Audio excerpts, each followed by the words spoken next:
Yeah.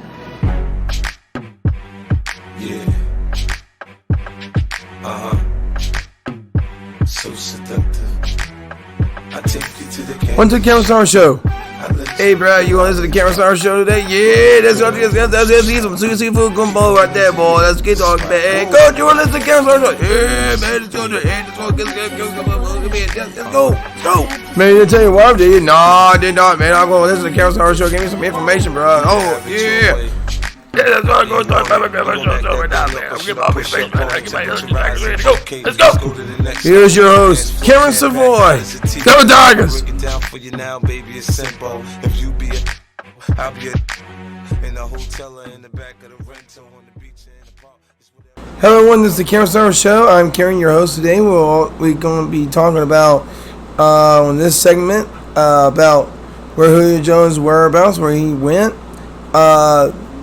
What type of decision what this other team did to get him, and also we're going to talk about Texas Motor Speedway, the All-Star race. The first time they ever held a All-Star race this year, so it's the first time ever for another half-mile track to host a All-Star race, and we'll get to that as soon as. But first.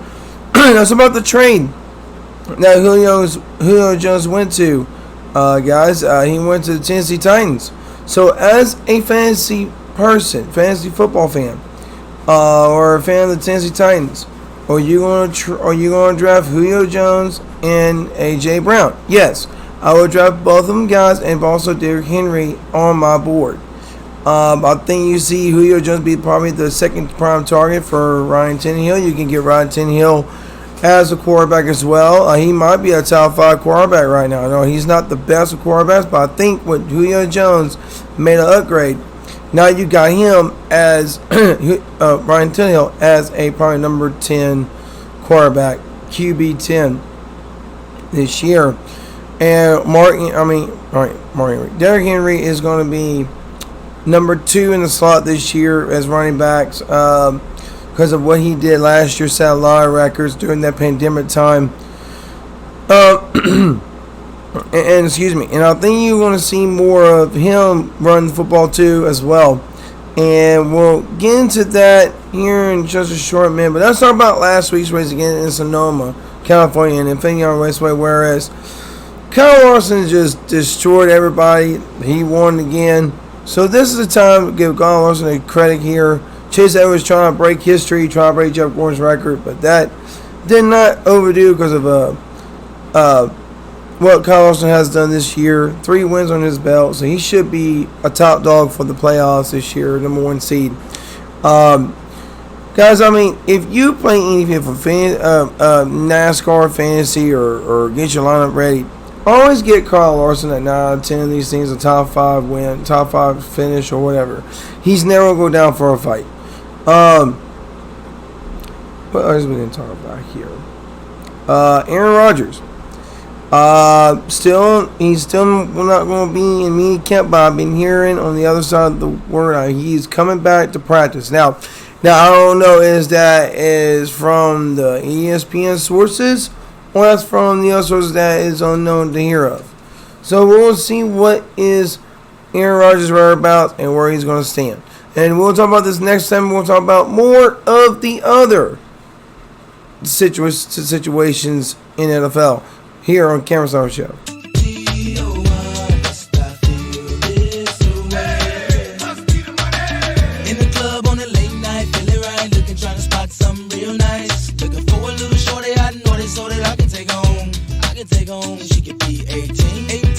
The Cameron Star Show, guys. This is Cameron again. This is segment 2. We'll talk about a different story come out in NASCAR this week, and this is the last week of the Fox Sports doing the Texas Motor Speedway for the Texas All-Star race, and Jeff Gordon is like the guy, the legend, the Hall of Famer, 4-time champ, 93 wins. I don't know tell you how many starts he has. I can't tell you how many top 5s, but this guy is a legend. Is he better than Darren Hart? Well, not on the own right, but I think he is. But you gotta give credit to Darren Hart that he's a legend as well, 7-time champion as well. You can't beat that as well in that legacy in NASCAR. Jeff Gordon put out on a tweet this week was his may step out of Fox Sports booth due to a larger role in Hendrick Motorsports. Now, I don't know what type of larger role would be, but it might be something he can deal with. He knows the organization. He knows Rick Hendrick. They both doing it for over 30 years. The way I feel like you see a team, cars that doing well. You got Chase Elliott. You have Kyle Larson. You have like Alice Bowman. You have, you have like the main drivers you have and the chassis, the engines, the manufacturer, the Chevy is the manufacturer of Hendrick Motorsports. This is what I think Jeff Gordon need to do is to take the chance, take a break from Fox Sports. Maybe he might come back to the booth. We don't know. But I think my opinion is take the job, what Hendrick wants him to do, and maybe keep the name brand Hendricks, and just to where it could go through a legacy where Jeff knows the business, he knows that the people are there, he knows the crew members. I mean, Jeff been doing this since what, 1992, and he started it when he was a rookie year, and he won the first Indy 500, first Brickyard 400. Not Indy 500, guys. I'm sorry. If he wasn't racing IRA at that time, I would root for him anyway. But the guy has a great background. 4-time champion, 93 wins. That's second all time, third all time, right? Third all time. He bring the NASCAR to the younger drivers, our generation drivers. Like Chase Elliott, Alice Bowman, Kyle Larson, AJ Allmendinger.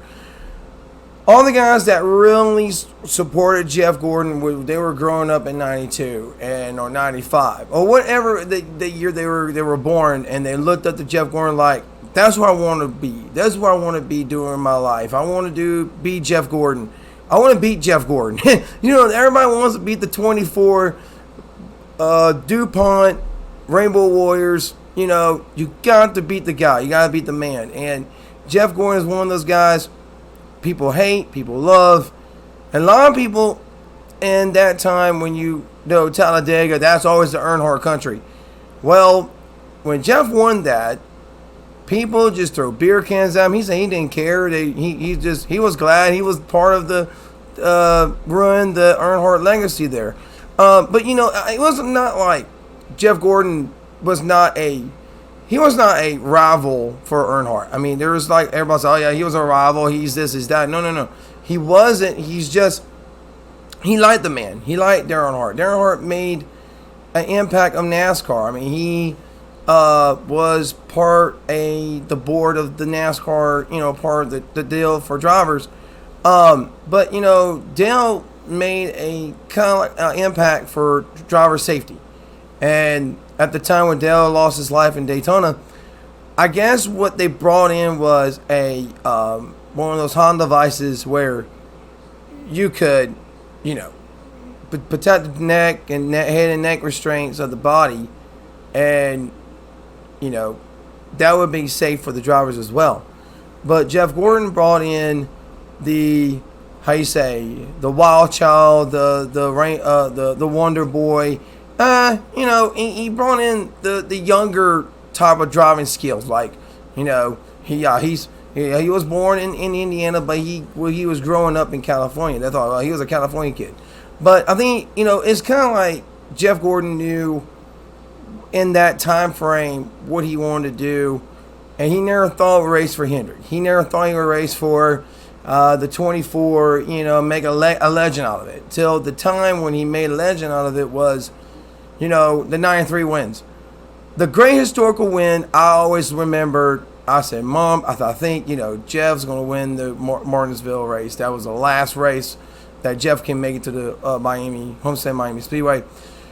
And, it's the greatest thing is you're a Jeff Gordon fan. If you never was a Jeff Gordon fan, you can go off the hoops and say, oh, I'm a Dale Jarrett fan. I'm a Chase Elliott fan. I understand y'all big fans of it, but if you never was a Jeff Gordon fan when you were younger, like I was growing up watching NASCAR racing when Dale was one of his first Daytona 500, you never get it to see they gel together. They, you have to be on the side where people think that Jeff was, not never liked. But yeah, he was liked. But you could hear the fans booing and yelling and cheering. But when that final time came, when that Homestead race was his final time racing there, a lot of people cheered for him. He brought back the old flames and wanted to bring him back that year, and he did that. He raced it. He did his final time. Thought it was over, but it wasn't over. Jeff went to France with his wife and his kids, and he had a phone call with Rick Hendrick, and he said, a lot of times, not saying he'll joke with them, but there was that Dale Jr. Was hurt during that bad crash in Michigan in 2016, and he had a concussion. And they thought, well, Jeff can come out of his retirement, out of the vacation, go back to the racetrack in Indianapolis. And we thought Indy was his home track anyway because he loved it there. He won it so many times, like 5 times. Him and Michael Schumacher were just like tied for the most wins there. But you have to understand, Jeff Gordon was out of the race car for a year. It takes a guy mentally get back in the racetrack, get into focus, and put him back on the racetrack. What Jeff did when he came for one day, got himself ready, and he just, went to this found like a driver's testing, whatever you call those little computer stuff. You know what I'm talking about, what NASCAR drivers used to do, and they do like iRacing stuff, whatever. Now, that happened through to Indianapolis to race there. Jeff did well there. I mean, Jeff did fantastic there. I mean, he just finished like top 10 first outing with the 88. And so when Jeff did that, and he kind of said, I want to race 2 more, he did a race Pocono for those 2 races. Jeff is a legend. I mean, he is a guy that you could trust in any other way to be business partners with him. I think, to see Rick Hendrick might tell him, hey, Jeff, I'm going to retire. I'm going to let you take over this business because you know it. I've been knowing you for 30 years. You're a great personality. It's fantastic. Why don't you just take it over from me, and I'll just retire and go do things with my family and go on vacation and go to Hawaii. So, I want to see Jeff Gordon take that position away from Hendrick for now because Rick is in that time that he is older. He's in his 70s, 60s, 70s. I mean, my goodness, yeah, he's... it's time for him to take a little time away and give it to Jeff Gordon, the mechanics, the equipment to him, the business to him, because he knows it. And so when, Rick goes in, retires, or somehow walks out or steps down from there, let Jeff Gordon take over, I think it's a great match. And you might see maybe Dale Jr. might be in the mix in the little maybe assistant role, maybe. I'm not for sure. I'm not telling y'all it's true. But I'm just saying, if that would happen, it would be great to see Jeff and Dale they're all business partners in Chase Authentics and Hendrick. But I would like to see those 2 work together, be a great a great prospect of that job positions, and they can do well. I think you see more better entwined with Jeff. And I think if you never was a Jeff Gordon fan, you would be realistic and say, hey, look, we didn't like Jeff at first because he knocked that guy out, Dale Sr. out. But Jeff is he's a very good guy. He's cool. You can see in the, when he did the Fox thing, commentary was kind of took a little slow part at first. But so guys, all I want to know is what do you think about Jeff Gordon's new role leaving the Fox Sports booth? Just give me a comment on that, and we'll talk more about it. Maybe we're not going to talk about all of it this week, but we'll see what is Jeff Gordon's next move would be. Is he going to be in Larger Own Hendricks, or is he going to be doing things with Fox Sports? We don't know yet, but we're hoping to see that he doesn't make the wrong decision to do what he does. So guys, we'll come right back to this last segment, and we'll talk to you more about what this week will be for this weekend. Who is going to be the All-Star winner, and who is going to win it all? Right here on the Cameron Song Show. Life's a dance, you learn as you go. Sometimes you lead, sometimes you follow. Don't worry about what you don't know. Life's a dance, you learn as you go.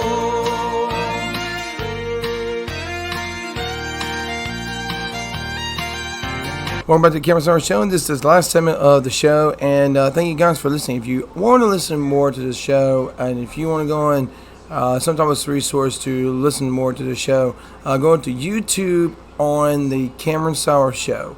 You can find episodes that's already been loaded, ready to go, listen to. You can also on Spotify, Pandora, iHeartRadio, Apple Podcasts, iTunes, and whatever you listen to on every device or app.